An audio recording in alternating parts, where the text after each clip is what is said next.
நான் உயர உயர போயிர நீயும் வா.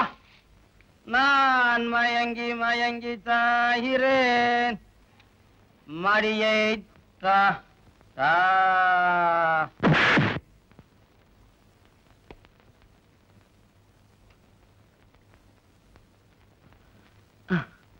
யாரும் அடிச்ச மாதிரி இருந்துச்சே.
நான் ஒரு தூக்கு தண்டனை கைதி.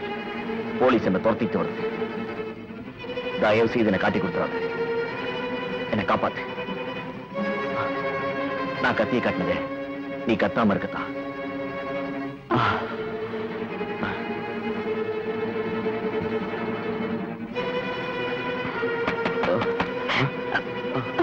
ப்ளீஸ் காப்பாத்துங்க.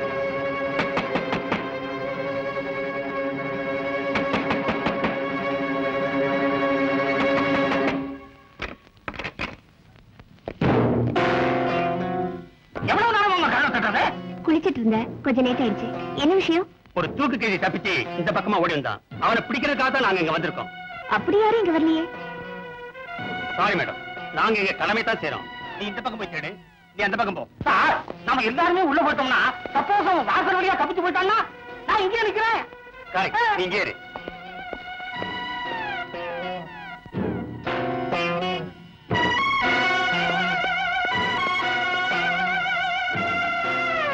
எக்ஸ்கியூஸ் மீ, நான் குளிச்சிட்டு சர்ச்சுக்கு போகணும். நீங்க பாத்துட்டு போங்க. ஆல்ரைட்.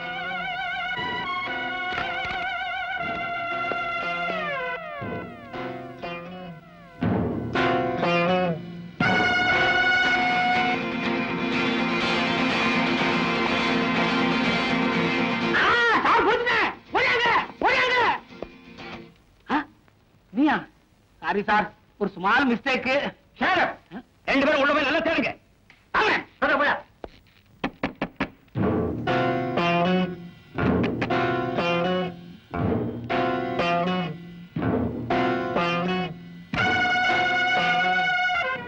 எல்லாருக்கும் தேடி போடணும். எங்கேயுமே காணோம் சார். எதுக்கும் பாத்ரூம்ல பாத்துக்கலாம் சார்.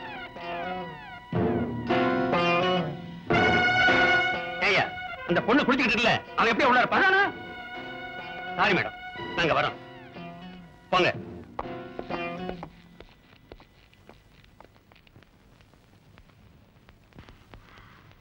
ஏனுங்க, போலீஸ் போயிட்டாங்க.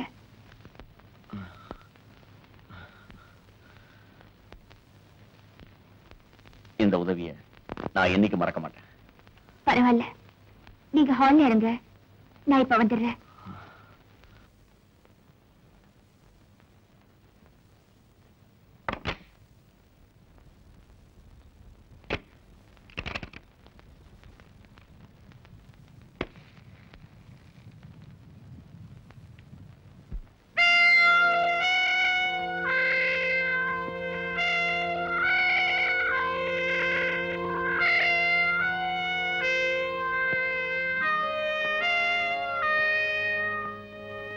என்ன இப்படி பாக்குறீங்க?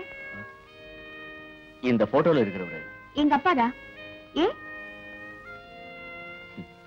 நீங்க என்ன போலீஸ் கிட்ட இருந்து காப்பாத்துனீங்க. ஆனா இன்னைக்கு தூக்குல போடுறது என்ன காப்பாத்துனதே உங்க அப்பாதான். எங்க அப்பாவா? ஆமாங்க. அவர் ஏன் என்ன காப்பாத்தினாரு, எதுக்காக என்ன காப்பாத்தினாருன்னு இன்னும் எனக்கு புரியல. உங்களுக்கு புரியுதோ இல்லையோ, எனக்கு புரிஞ்சு போச்சு. எங்க அப்பாவை பொறுத்த வரைக்கும் காரணம் இல்லாம எதையும் செய்ய மாட்டாரு. அப்படி பார்க்கும்போது நீங்க நிச்சயமா நிரபராதியா தான் இருக்க முடியும். அந்த போட்டோல இருக்காரே, அவர்தான் என்னோட ஹஸ்பண்ட். ஆனா இப்ப அவர் உயிரோட இல்ல. ஒரு நிரபராதியா இருந்தும் சட்டத்தால தூக்கு தண்டனைக்கு பலியானவரு. எங்க அப்பா அவரை காப்பாத்தணும்னு எவ்வளவோ போராடினாரு. ஆனா நியாயம் கிடைக்கல. அவருக்கு தூக்கு தான் கிடைச்சது.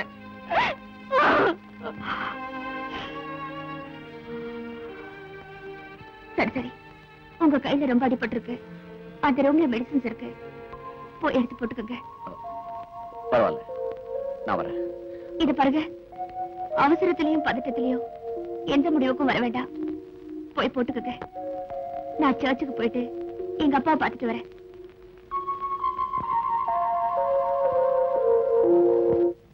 உள்ளத்தில் நல்ல உள்ளம் உறங்காடென்பது வல்லவன் வகிடடா கர்ணா. அத கர்ணனா, என்ன இவ்வளவு சீக்கிரம் வந்துட்ட?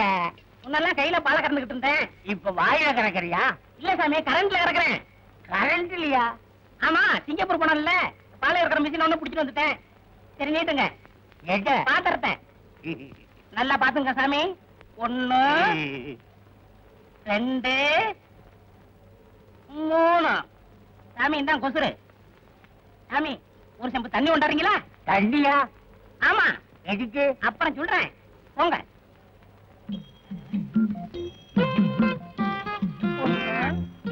சீக்கிரம் கொண்டாங்க. கண்ணா இந்த வாட்டர். என்னப்பா அது, கண்ணு தெளிக்க கலப்படமா? சாமி முதல்ல நான் உங்க வீட்டுக்கு பாலை ஊத்திட்டு அப்புறம் தான் நான் தண்ணியை கலப்பேன். ஓஹோ அப்படியா? நல்லா கல. இந்த பாரு, உன்ன மாதிரி ஆளுகிட்ட பாக்கி வச்சுக்கப்படாது. அது மரியாதை இல்ல. கொடுங்க. போன மாசம் பாக்கி. அப்ப நான் வரட்டுமா? என்னப்பா இது, பால் சுருங்கிருச்சு. நிழல்ல வச்சீங்கல்ல, அதான் சுருங்கிருச்சு. வெயில்ல வச்சா உறிஞ்சிருமோ? அது உங்க இஷ்டம். என்ன இந்த பால்காரனை இன்னும் காணுமே? புள்ள வேற கத்தி. ஏன் இப்படி காதுகிட்ட வந்து கத்துற? ஆமா, ஏன் இவ்வளவு லேட்டு? என் புள்ள பால் இல்லாம வாழ் வாழ்னு கத்திக்கிட்டு இருக்கு. பால்காரன் நம்பி என் புள்ளைய பத்துக்கிறீங்க? உன்னை நம்பி நான் ஒண்ணும் பெத்துக்கல. இந்த ஏரியாவிலேயே நீ ஒருத்தன் தான் நல்ல பாலை ஊத்துற. சீக்கிரம் ஊத்து. பாத்து பாத்து. சரியா 2 இருமா 3. இந்த கொசுரு. அம்மா ஒரு செம்பு தண்ணி கொண்டு வரீங்களா? தண்ணியா? எதுக்கு? கொண்டாவ சொல்றேன். சரி.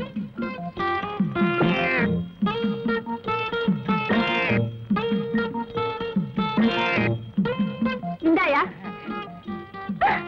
அட பாவி, என்னையா பால்ல தண்ணிய கலந்துட்ட? அப்படின்னா எனக்கு கொடுத்த பால்லையும் தண்ணி கலந்துருக்கியா?